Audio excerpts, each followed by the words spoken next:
Nous sommes à la Fayère-Bécher, une petite commune de Normandie située aux portes de la forêt des Couves.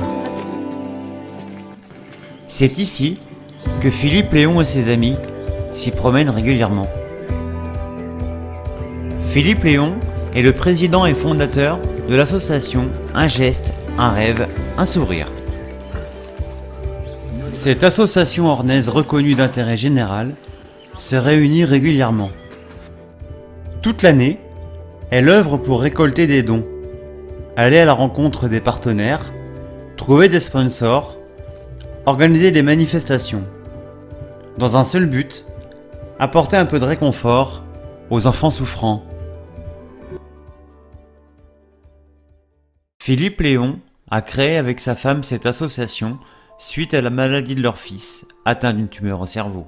Pendant plusieurs années, nous avons fréquenté les hôpitaux et on s'est rendu compte de l'importance du rêve et de plein de petites choses qui manquaient dans les services. Et comme j'avais assez d'énergie pour me battre pour mon fils, je me suis dit que je pouvais peut-être en consacrer un petit peu pour les autres enfants malades. Notre association a deux objectifs. Le premier, réaliser le rêve des enfants malades. Le second, améliorer le quotidien des enfants malades et ou souffrant de handicap dans les structures de soins ou à leur domicile. Avec votre soutien et grâce aux différentes manifestations qui nous permettent de récolter des fonds, nous pouvons réaliser une multitude de projets pour les enfants malades.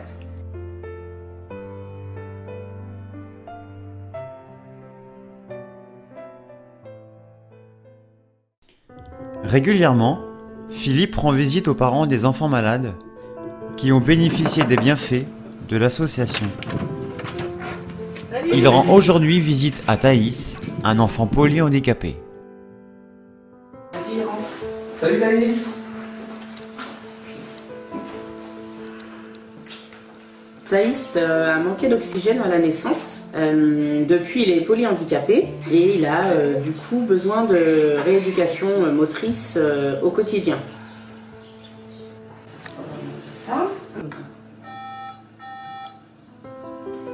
Nous avons fait il y a environ 3 ans connaissance de l'association Un geste, un rêve, un sourire, parce qu'ils voulaient nous aider à financer un appareil de kinésithérapie que l'on puisse utiliser à la maison. Ça lui permet d'améliorer sa spasticité au niveau des jambes.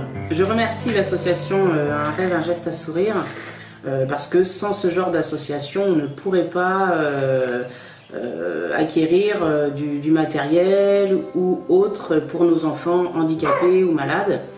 Donc pour Thaïs, voilà, grâce à eux, il a pu bénéficier de cet appareil qui l'aide au quotidien.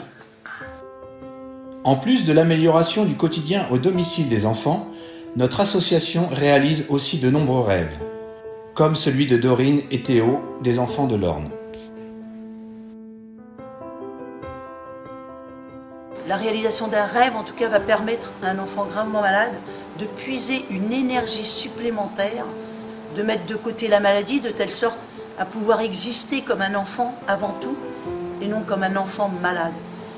On aime aussi améliorer les conditions d'hospitalisation des enfants. C'est tellement important quand on est hospitalisé de pouvoir aussi vivre des instants qui vont leur permettre d'oublier aussi qu'ils sont dans un lieu où on va les soigner. Alors en tout cas, je les embrasse très très fort parce que c'est une association de qualité, de compétences et qui pense aux autres, Dieu, que de rêves réalisés grâce à eux. Au sein du service de pédiatrie d'Argentan, l'association est en étroite collaboration depuis de nombreuses années. L'association Un geste, un rêve, un sourire a depuis plusieurs années contribué à l'accueil des enfants dans le secteur hospitalier en pédiatrie. Depuis l'accueil aux urgences jusqu'au quotidien dans le service, en décorant tout le secteur adolescent, le secteur nourrisson et prochainement en accompagnant les enfants jusqu'au bloc par un parcours ludique et un véhicule.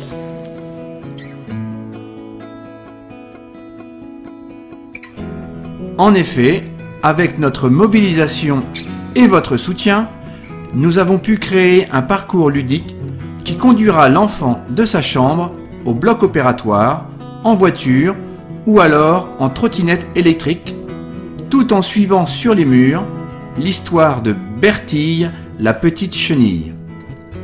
L'enfant sera plus détendu pour aller vers l'inconnu. Alors ici sur ce premier tableau, Bertille, la petite chenille, qui va mener l'enquête pour retrouver Léon, le papillon, qui est son meilleur ami. Elle rencontre la grenouille, de ce fait elle prend la couleur verte de la grenouille et la grenouille dit d'aller voir Mireille l'abeille pour continuer l'enquête. Donc sur cette deuxième étape, Bertille, la petite chenille, est toujours à la recherche de Léon, le papillon. Elle demande donc à Mireille l'abeille qui lui conseille d'aller voir son ami Rémi. Bertille la chenille rencontre Rémi la fourmi qui lui conseille d'aller voir Jules la libellule. Ça y est, Bertille, la petite chenille, se remplit des couleurs de ses amis. Elle rencontre Jules la libellule qui lui conseille d'aller voir la petite coccinelle Adèle qui, elle, lui dit « Suis-moi !» Nous sommes au parcours 5, dans l'ascenseur qui conduit au bloc opératoire, où nous voyons ici la transformation de la chenille en papillon. Bertille la chenille a retrouvé son ami Léon le papillon dans l'arbre au papillon, et donc elle est prête à entrer au bloc opératoire. Elle a retrouvé toutes ses couleurs, toutes les couleurs de ses amis. Vraiment l'association Un geste, un rêve, un sourire pour son dynamisme, pour tout ce qu'elle peut organiser dans la région au cours de l'année et la contribution qu'elle apporte aux services de pédiatrie, aux enfants hospitalisés, également les enfants à leur domicile. Merci beaucoup. Merci l'association Un geste, un rêve, un sourire. L'association a de nombreux projets en attente. Elle a besoin de vous, car seul on n'est rien, ensemble on est plus fort.